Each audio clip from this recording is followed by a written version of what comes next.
Iranian Nights opened on the 19th of April at the Royal Court Theatre for a 2-week run. It was written as a response to the cultural crisis caused by the Rushdie affair. It was widely acclaimed by the critics as an artistic success. Michael Billington wrote in The Guardian, "It was quite like the old days. The theatre was packed, the pavement outside was thronged, and the stage itself was being used to comment on a burningly topical issue. But the good thing about Iranian Nights by Tariq Ali and Howard Brenton at the Royal Court is that it transcends the immediate issue of satanic verses to explore the nature of tyranny, Britain's own responsibility for creating religious intolerance, and the schisms within the Muslim community."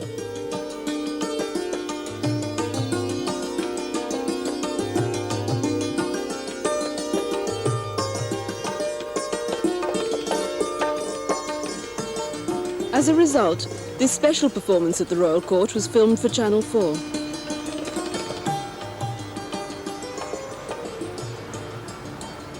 The play, which was written in 1 week in a dressing room in the theatre, was produced and performed in the midst of controversy. I felt something needed to be done, and one wanted to hit back because I was deeply shocked and offended as a human being that a clerical fascist state could try and impose its own authoritarian cultural model on the rest of the world and seem to be getting away with it.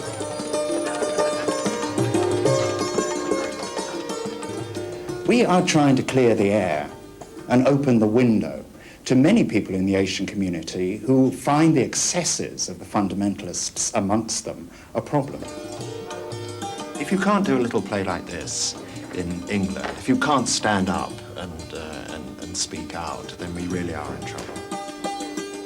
We felt that it was very, very important that an intervention was made into this cultural crisis. So we sat down and wrote it. It's a pinprick. A short play can only be that. Laughter can be a very, very important weapon to clear the air and to get rid of this very, very awful climate of fear.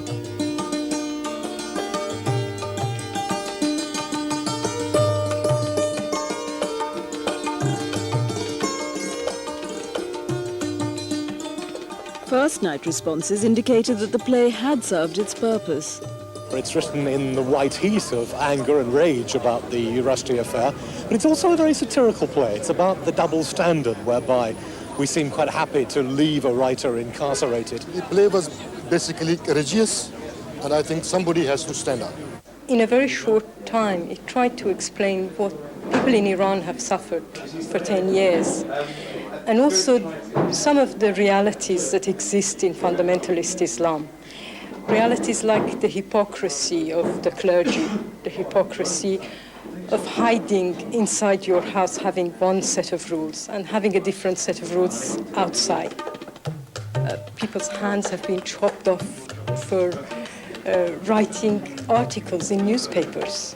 And I hope people, by seeing this, would realize what it really means, what exactly is happening. Partly because of the images that have come from television, a psychotic scenario has been set up, which involves hit squads from Tehran traveling the Circle Line, looking for people reading the satanic verses.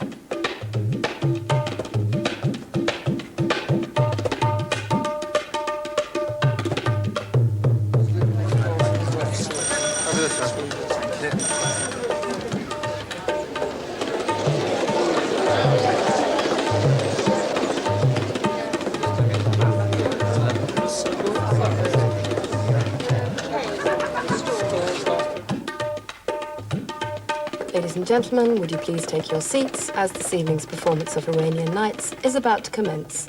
Would you please take your seats as the performance is about to commence. Thank you.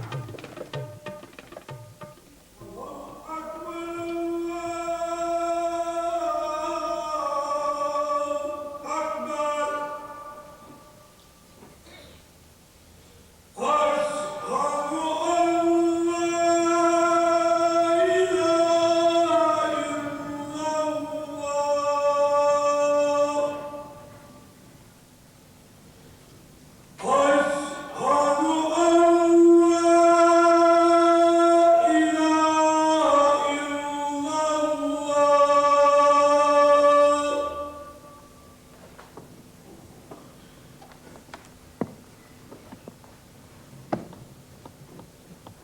1910, in the town of Tabriz in Persia, a young mullah stood on the roof terrace of his house and looked at the sky and saw Halley's comet. His name was Ahmed Khosravi. Halley's comet was passing over Persia that night. Khosravi saw the comet. The star with a tail seduced him away from the true path. The godless science of Europe infected his mind. He became a heretic, a mullah turned inside out.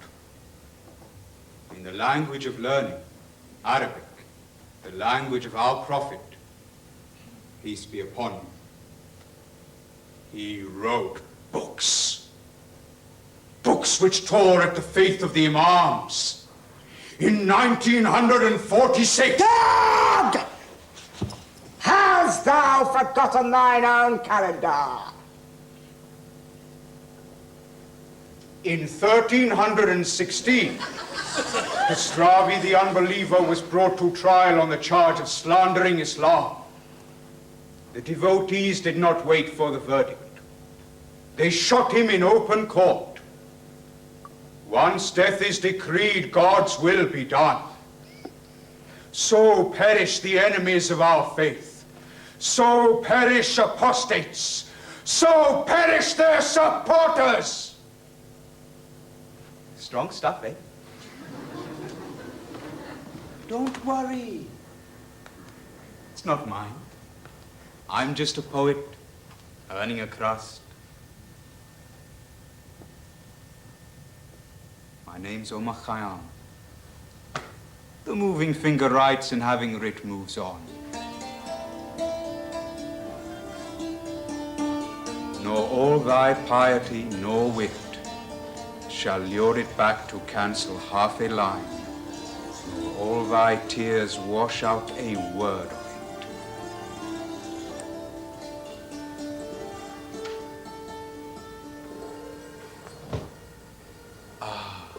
Love, could thou and I with fate conspire to grasp this sorry scheme of things entire, would not we shatter it to bits and then remold it nearer to the heart's desire?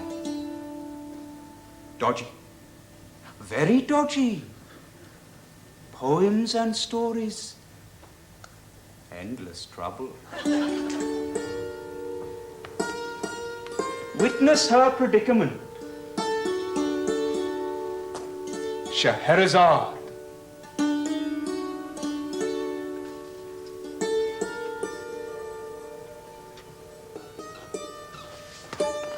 Before the cave.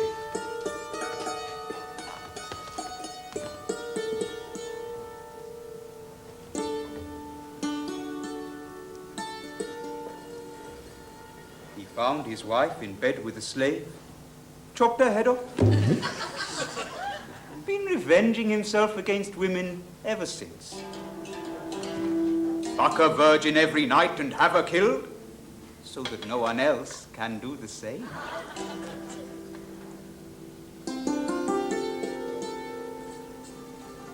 This one survived, a young slave girl.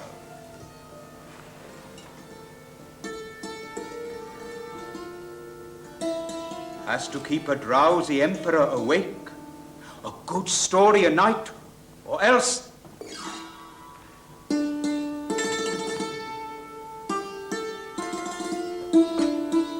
It's not just Sinbad or Ali Baba. Scheherazade tells stories which send a pringle down your dingle. The crown jewels of Arabian literature. The 1001 Nights. Number of tonight's story. 873, my lord. Is it moral? Highly, my lord. No more morals. Too many mullahs, too many morals. Tell me about wine.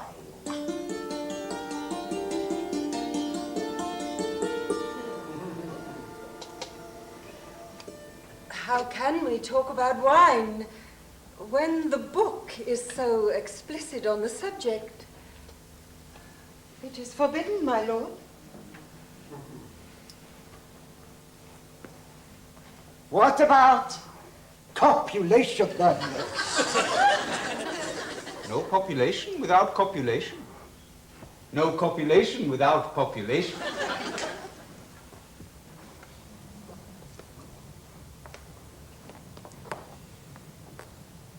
Copulation is that act which unites the sexes of man and woman. It is an excellent thing. It lightens the body and relieves the soul. It cures melancholy, tempers the heat of passion, contents the heart. All complete copulation is followed by moisture. In the woman, this moisture is produced by the emotion felt in her honorable parts. In the man, by the running of that sap which is secreted by the 2 eggs. This sap follows a complicated road. Man possesses one large vein which gives birth to all other veins. The blood which fortifies these 360 smaller veins runs at last into a tube which debouches in the left egg. In this egg, the blood turns about, clarifies, and changes into a white liquid which thickens because of the heat of the egg and smells like palm milk. Arouse me not. It is not to my convenience. Something moral after all. What about this, my lord? Lust is not content with blushes. Kisses taken from pure lips, not content with wedded glances. Lust must have a thing which dances. Lust must have a thing which gushes. Lust must have a thing which drips. Obscure nonsense. Scheherazade! We are still waiting. Story 874.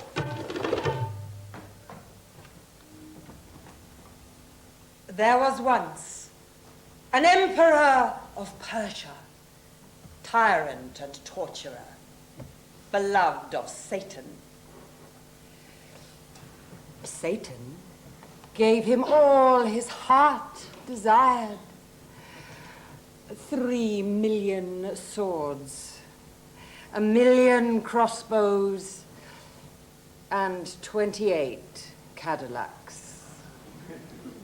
In return, Satan wanted an oil monopoly. The emperor said yes. The people said no. Persia became a prison. In a far-off land, a holy man saw all this and rose with wrath. He told his priests, tear down his palace, break his sword, steal his crossbows, and hide his Cadillacs. Very wise. Yeah. Prison doors were opened, prisoners left. Prisoners returned, prison doors were shut. Satan spoke words of anger and rage, but whispered, all are corrupt. One day this holy man too will be mine. And the holy man grew old. Wars engulfed the land near to ruin. Believer fought against believer. The fountains ran with blood. 1 million believers died. The war lost. The holy man looked up from his bed of pain. He sought a cause to unite his people once again. From far away, a messenger came with evil news. On a small island in Satan's thrall, where 2 queens sat on a single throne, a poet from an old family of believers in the East had written a poem. The blasphemous wretch! Ha! Theology! Hence will rule. And what was the blasphemy? No one knows. It was a book that nobody could read. Without further thought, the holy man said, "Bring me this poet's head." The little island trembled. Fear stalked its book markets. Till one day the poet said, "I will go and meet the holy man, armed only with my thoughts and verses, and sewn into my coat that book which no one can read." I think I will play the holy man. Are the executioners ready? They are all on strike. Have them shot. Who will execute the executioners? Who will educate the educated?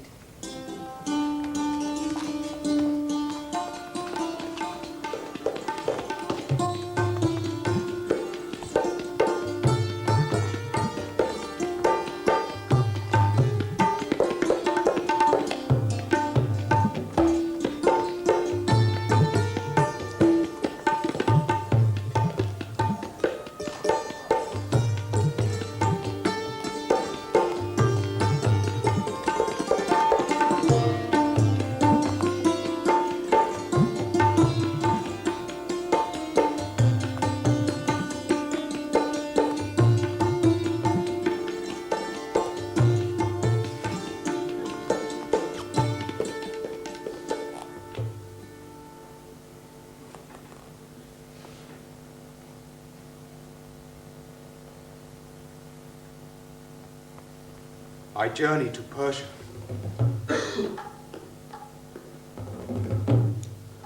Through marshes thick with corpses, past burnt-out chariots, the air fouled by enemy vapors. Everywhere the smell of war. Is this the land of the pure? I come to the city where seminaries abound, where crowds pray and shout for vengeance.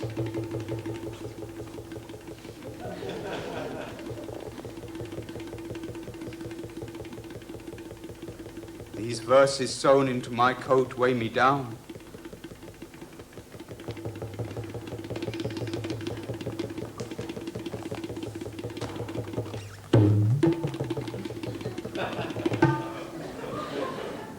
I'm scared. Execute that penguin!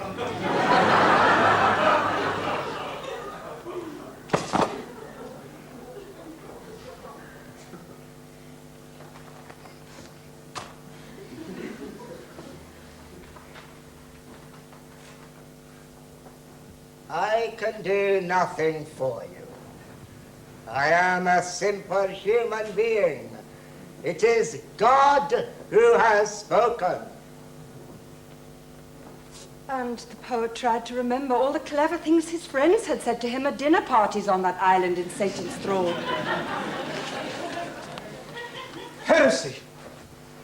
Holy man, are your words the same as God's? Be calm. Your death is assured. If I have truly offended, I apologize. That was not my intent. I too am just a human being. For all I know, it was Satan himself who planted these verses in my head. Apostate! Do you turn to mockery now? And the holy man rose in anger. Hear his true words of wisdom and tremble. Follow the West. Imagine that the Islamic precepts are harsh. People do not know what these precepts are for. It is like the physician who holds a knife and tears the abdomen in order to remove a cancer, and someone says the physician is harsh. The physician who cuts off a hand does it because that hand will putrefy the human body. Society is like the human body, and sometimes for rectifying a society, it will punish a person. Punishment that on occasion results in his killing. One who corrupts a country or a group and is incorrigible, he must be eliminated for the sake of purifying and protecting the society. This cancerous gland must be removed from the society, and its removal is done by executing him. Such are Islamic executions. Islamic executions are bountiful executions.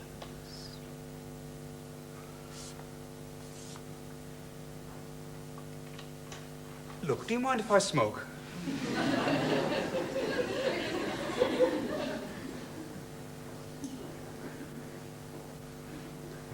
I will surely smoke forever in hell. You have lived in the West too long. You no longer understand that truth is encompassed in one sentence. There is only one God, and Muhammad is his prophet. Look here. Let's debate this. Let's raise this, say, to the level of the House of Commons. My point is, there's nothing original in what you're saying. Every great religion has been through this. The Catholic Inquisition accused Galileo Galilei of abolishing heaven, when all he said was the earth went round the sun.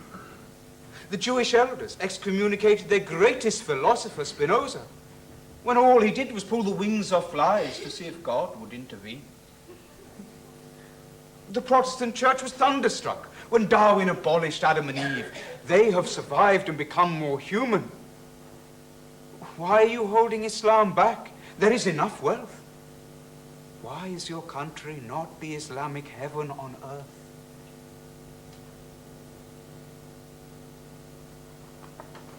Every religion that traveled to the West was tainted, dissipated into a satanic mire of self-indulgence, worldly illusion. I am not ignorant. Why didn't you write a good poem that everyone could read? You know, something like Tom Brown's School Days. It might have saved your life. A great religion threatened by a stray quatrain? What madness have my verses unleashed? Fiction greater than any poet's imagination. Now jokes become daggers and rhymes become bullets. In the name of God, the compassionate, the merciful, the beneficent. You will die. It is God's will. In heaven's name, why?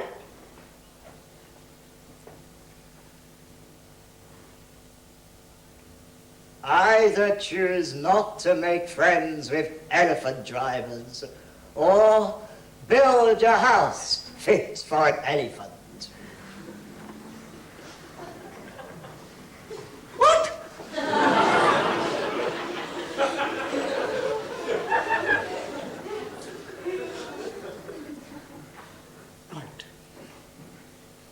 Right. Let's get this on a rational level. I'll ask you some questions. If your answers convince me, I'll go down on my knees in shame, plead for mercy, pray for forgiveness, commit myself to a pious life, and burn my verses that no one can read.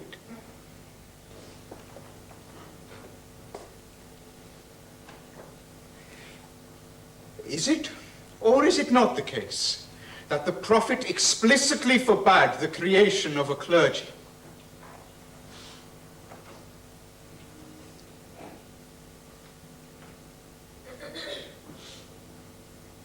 In the war of believer against believer, with your 12-year-old dead in the marshes, which side did God support?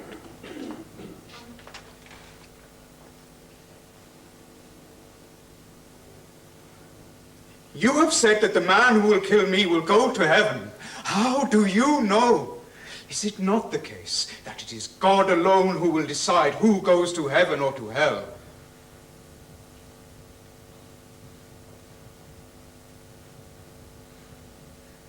Why is it that all your wars are fought against other believers? Why do you not seek to convert me? Can you only spread the word of God by chopping off heads?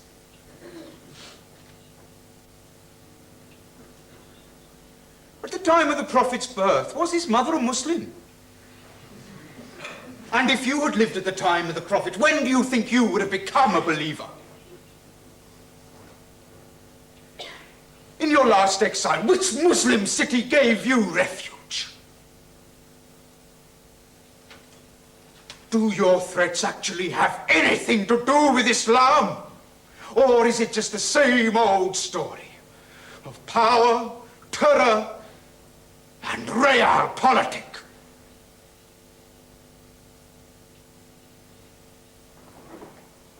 And are you sure that you yourself will go to heaven?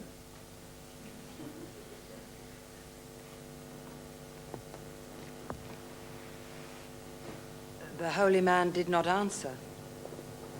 Not because he did not have his answers, but because he saw no point in answering a dead man on leave. Not that the poet had asked all the questions. He did not ask the holy man why, in his land, dissident women in prison who were virgins had to be raped, because the holy man's jailers believed that virgins who die go straight to heaven. Stop! Stop. This story weighs upon my heart.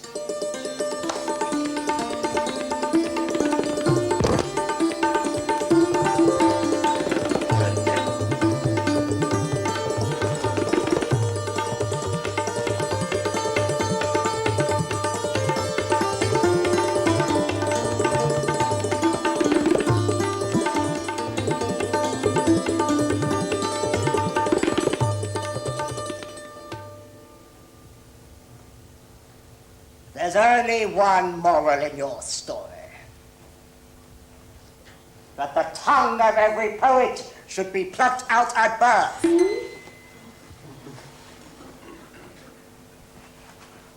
Now, give us quick stories, quickly. Story 875. There was once a blind poet in the old town of Mara, whose name was Almari. He once wrote, The inhabitants of the earth are of two sorts. Those with brains but no religion, and those with religion but no brains. Stop! I said no more poets. Story 876. a great sultan went to rest one noon in the bedchamber of his queen, and was stretching himself on the bed when he noticed in the middle of it a large and quite fresh stain, the origin of which there could be no mistake. The world darkened before his eyes. Tottering with indignation, he sought out his queen. Eyes on fire and beard trembling, he said to her, "What is this stain on our bed?" The queen bent, sniffed the stain, and pronounced, "It is man's semen, O commander of the faithful." "I have not lain with you for a month. Can you explain its presence?" "Can you possibly suspect me of fornication, my lord?" exclaimed the queen. "Yes! Let the Qadi, judge of our faith, determine whether you are guilty or innocent." The Qadi came.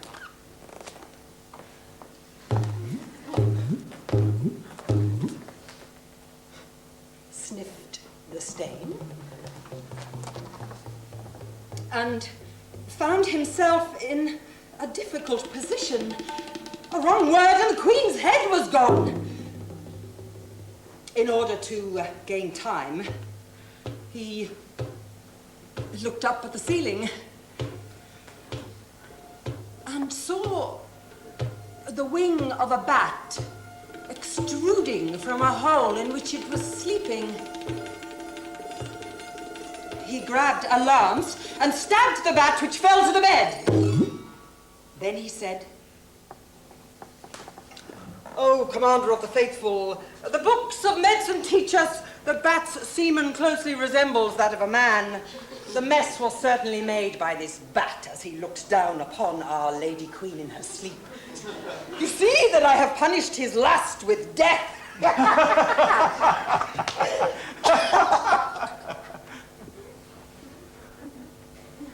Too close to the imperial bone. Now, clean the air.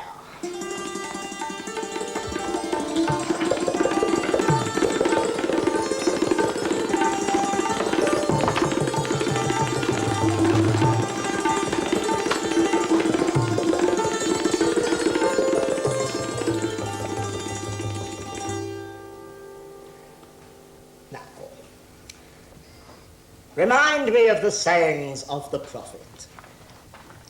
Sayings of our holy Prophet Muhammad. May peace be upon him. I order you to assist any oppressed person, whether he is a Muslim or not. When oppression exists, even the bird dies in its nest. Whoever has no kindness has no faith. No monkery in Islam. Speaking the truth to the unjust is the best of holy wars. Women are the twin halves of men. In some poetry there is wisdom. A man slips with his tongue more than with his feet. The ink of the learned is holier than the blood of the martyr. Trust in God, but tie your camel first.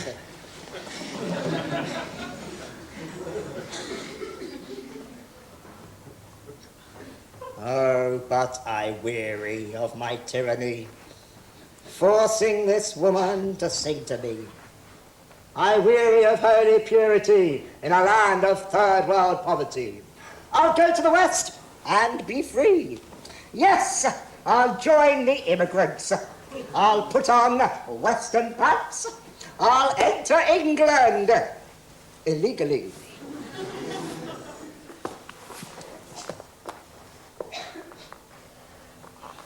I'll no longer be a king.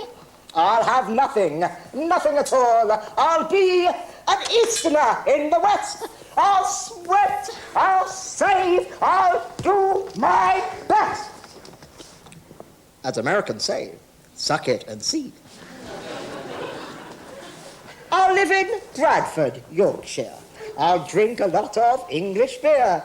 And I will raise a family of heroic sons, proud of me, free of prejudice, free of poverty, true sons of liberty.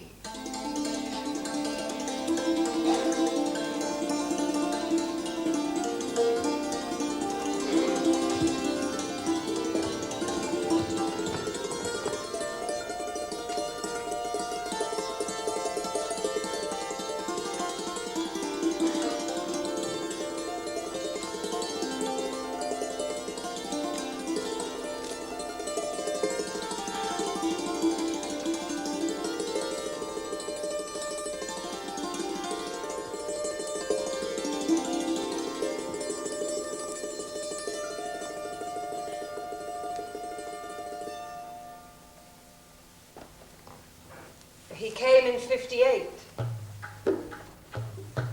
Moved up north. Worked on the buses. Punched tickets at railway stations.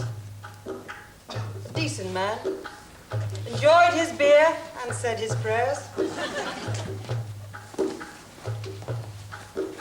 Then he moved his family here. His wife and 2 sons aged 3 and 4, whom he loved. They missed the sun.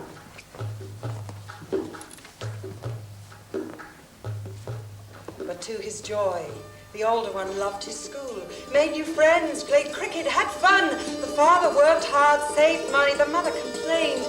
She hated Yorkshire pudding and the rain. To make her happy, he opened a restaurant. He called it the Joy of Gorka because he knew the Brits loved Gorkas.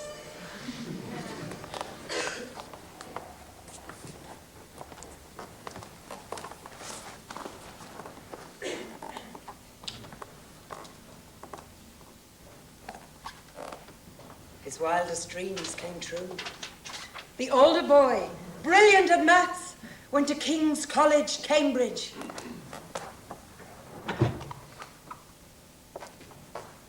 But something happened there. No one knows why. The son lost his way, forgot his maths, sold his books, forced his English girlfriend to convert to Islam, then threw her out and grew a beard.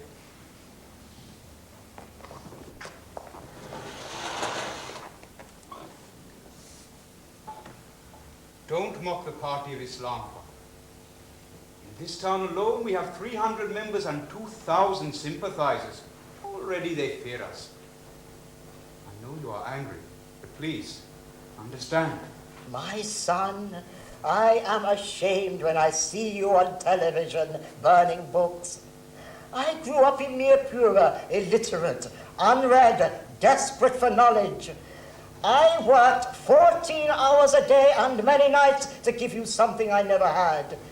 So proud when at school your teacher said, your son is brilliant at maths. So proud when you got your scholarship to Cambridge.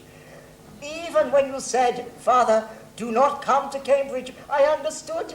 I did not want to embarrass you. I gave you the key to an enlightened world. You have thrown it away, and now you shout and scream, murder and death, and kill the poet. At Cambridge, I was out one night walking with Julian. The boat club was celebrating. Drunk, crazed, vomiting, immaculately dressed. The English upper class is at their best. They saw me across the street and shouted, "Get the walk!" Julia screamed and ran for help that never arrived. They dragged me into a college quad. I did not resist. There were 6 of them. They stripped me naked, spat, kicked my balls, called me a circumcised pig. "Hey, this wog is a Jew," someone said. Then one of them bent over and shat on my head. They left me shivering. I wept that night, Father. I cried and cried. That night, I swore I never would be humiliated again. I found myself reciting the creed of my faith. Why did you not tell me this? I did not want you and Mother upset.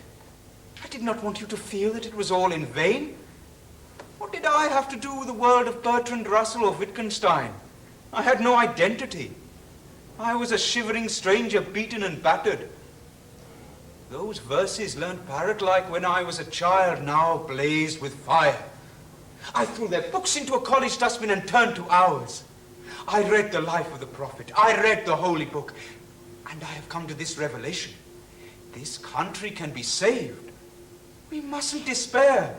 These islands must convert to Islam. But their religion is dead, atrophied, corrupt.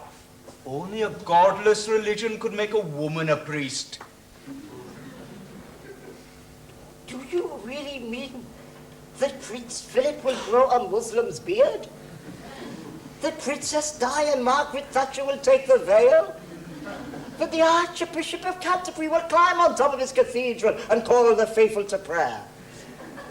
And that Mr. Ian Paisley will bow before Mecca 5 times a day?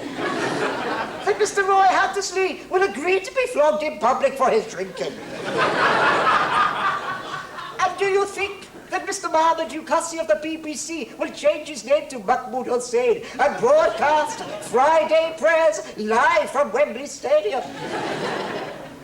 And when you have closed down the brothels and casinos in Mayfair, you bloody fool, where do you think the leaders of our Muslim world will go?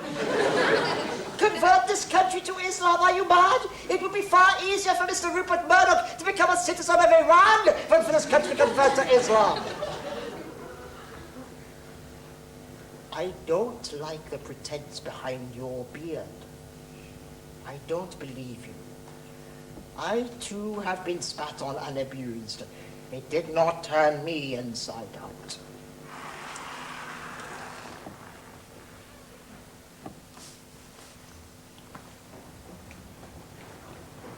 Have you ever studied the life of our prophet, Father?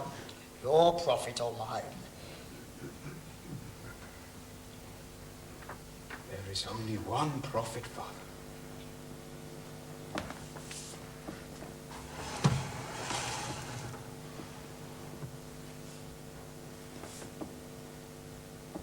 Do you know that he ordered the execution of a poet?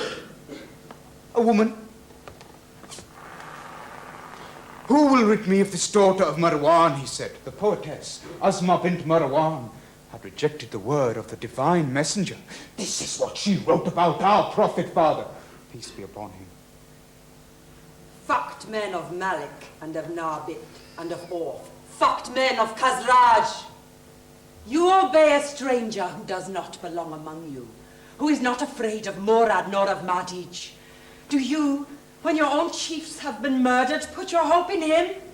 Like men greedy for meat soup when it is cooking. Is there no man of honor who will take advantage of an unguarded moment and cut off the gull's hopes? That very evening, a believer went to the house of the poetess. She was asleep with her children about her. The youngest, still at the breast, lay asleep in her arms. He drove his sword through her.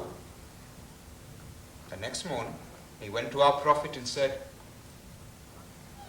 Messenger of God, I have killed her. This is Islam. This is how Islam was born, Father, sword in hand. Only God is infallible. Our prophet was mortal. Careful, Father. You stand on the frontiers of apostasy. I learnt my religion at your knee. God forbid that I have to stone your restaurant.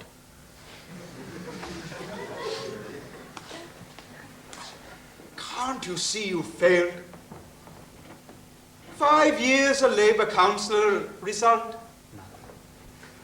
15 years chairman of the Multicultural Committee for Racial Integration, result nothing. Friendly drinks at the pub, result nothing. Don't think I don't know where you go on Saturday nights. Bastard. Nothing, nothing. You've forgotten who you are. You don't even go to the mosque on Fridays. The purity of the mullah scares you, Father, doesn't it? You don't know who I am. You don't know who I was. It makes me sad to see you drift into unreality. Listen, boy. The world I came from was the world of a village. Yes, we were good Muslims. Yes, we prayed to our God. We did not need a party of Islam to remind us who we were. And the mullahs? Ignorant, corrupt hypocrites. The whole village hated them. Do you know why? The mullah in our village stole our food, drank on the sly, and one afternoon after prayers was seen interfering with a goat behind a bush. Don't talk to me about them. The clergy of God are covered in martyrs' blood. God has no clergy. That is what my religion taught me. There they stood, father and son. Father more angry than son, son more angry than father. The father grieving, the son hating, shocked at a loss, gripped by rage beyond their control. The gulf between them grew and grew. Helpless in division, they denied they were son and father. The book burns, and we're all shamed. A book burns and they shit in their pants, Father. I am not a literate man. Perhaps that is why I value books more than you. Do you, Mr. Cambridge scholar, know the biggest calamity that befell Islam? You don't, do you? The Mongols burnt down the Baghdad library. The great books of our culture burnt. That is why no Muslim should ever burn a book. Our way works, old man. 3 members of their cabinet have already mumbled apologies. Fear makes them tremble. They cave in. Fear is not a weapon of God. But it works. A few threats and the Enlightenment is forgotten. Their intellectuals flop to the floor in pools of jelly. Sorry, Mr. Blackman, sir. We didn't mean to offend your religion, sir. Your book is great, sir, much better than this punk poet. If we stop printing his verses, do you promise to go back to your corner and do whatever it is you do with your religion? We like it, really. Oh, feel free to fly around on your magic carpet. Free speech. They cut their own tongues out. God is great. God is great. You talk like this and fly on Concorde to Bahrain every week? God's work. God's work, my ass. You are a pimp, a broker, taking the city of London to a medieval sheikdom. Your Islam is an old boys' network. I see it all. For you, the green colour of Islam is the green colour of dollars. Your party in this town is a protection racket.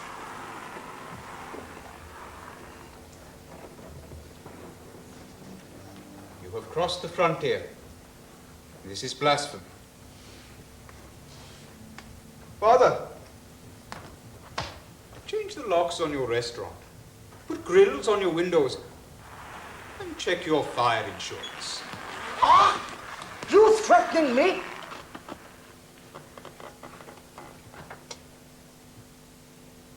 It is God who decrees.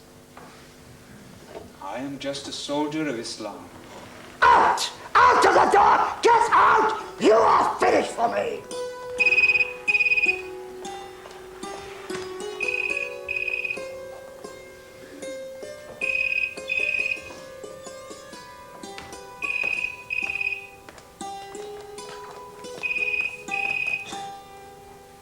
Hello, Ahmed. How are you? Very depressed. I've just broken with my father. Anything I can do? It's religion. CV myself, we don't go in for religion much. Now, listen, Ahmed, I want to put something your way. Shoot. Your people seem to be doing rather well. You've even got HMG on the run. But I do think you need a bit of help. You do have an image problem. Islam does not go in for images. What do you have in mind? I'll be straight with you. My consultancy has 10% riding on this. I'm listening. It's the way your people spit on TV, in the news interviews. The funny dress, too much hair, unruly beards. Now, there is a company that can sell anything. They're giving Union Carbide a friendly image in India. They've advised Boeing to construct a swimming pool at Lockerbie. They're working on getting Gaddafi on desert islandists. They are an advertising agency. I do think God could do with it, or your version of God. You see, now that you've got everyone in the country browning their Y-fronts, you've got to move on to the next phase. We will kill the poet. Yes, yes, you've done well. Shut a lot of big mouths up. But, my dear Ahmed, you and I know that you've not really changed since that dreadful incident at Cambridge. Have I ever apologized for that? Think nothing of it. Now, What did you really ring me up about? Your people bringing the stuff in. I'm talking poppy fields here. Only alcohol is forbidden. Right. The American distributors want it legit. They're looking at Islamic banks. Can you help? I'll fly to Florida tomorrow morning. Good to talk to you, Ahmed. Tatty bye. Goodbye, Satan.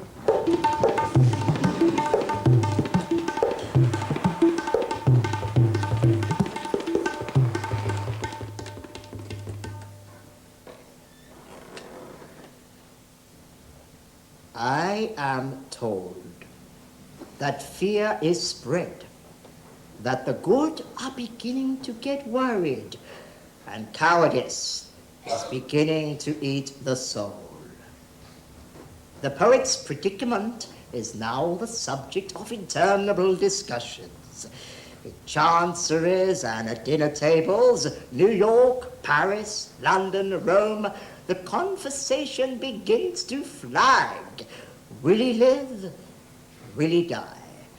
Is it true some mullahs can fly? Only an arrogant, self-centered fool, declares a Western critic. His way of seeing the world, strangely altered, would pit his paltry verse against the genius of the divine book. The poet, in his underground nuclear shelter, chuckles sadly and thinks. Fascism in brown shirts is evil. Everyone agrees. But fascism in brown skins, that the decent cannot deal with. As for me, I feel a dumb and speechless pain. I still believe, but not in the heaven of which the preachers drone. I feel alone.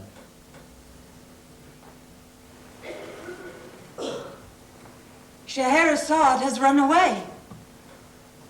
Slipped the callous tyrant's chains, crept from Persia. Now I live in Notting Hill with my mum. She is not well. The terror, the fear have broken her. Who can understand the fate of the prisoner and the poor who have fled from hate to a nowhere in the West, a nowhere in the rain? Who can understand our pain? Why does the West think it can do no wrong and expect the refugee to be superhumanly strong, more tolerant, more wise than any human being can be? The miracle is so many of us do have the strength to bear the abuse, bear the blind ignorance of what we are and where we come from. A miracle that only a few have gone fanatic, that only a few rave about the satanic. Therefore, the more who speak out, the better. The more, the better of the profound matter of the nature of God and man. Speak out as best you can. What finer sound is there than a human being singing against cruelty, against hate?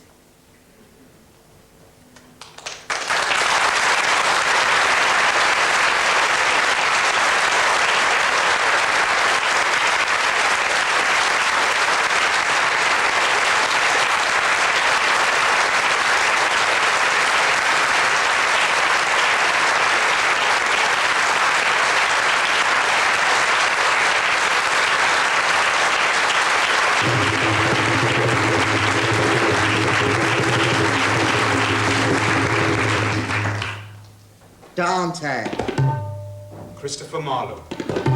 Oscar Wilde. Omar Khayyam. James Joyce. Al Mari. D.H. Lawrence. Naguib Mahfouz. Sean O'Casey. Fez. Bertolt Brecht. Vasily Grossman.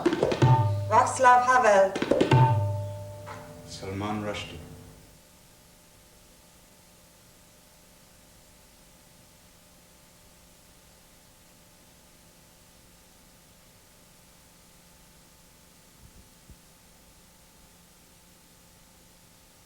On Thursday,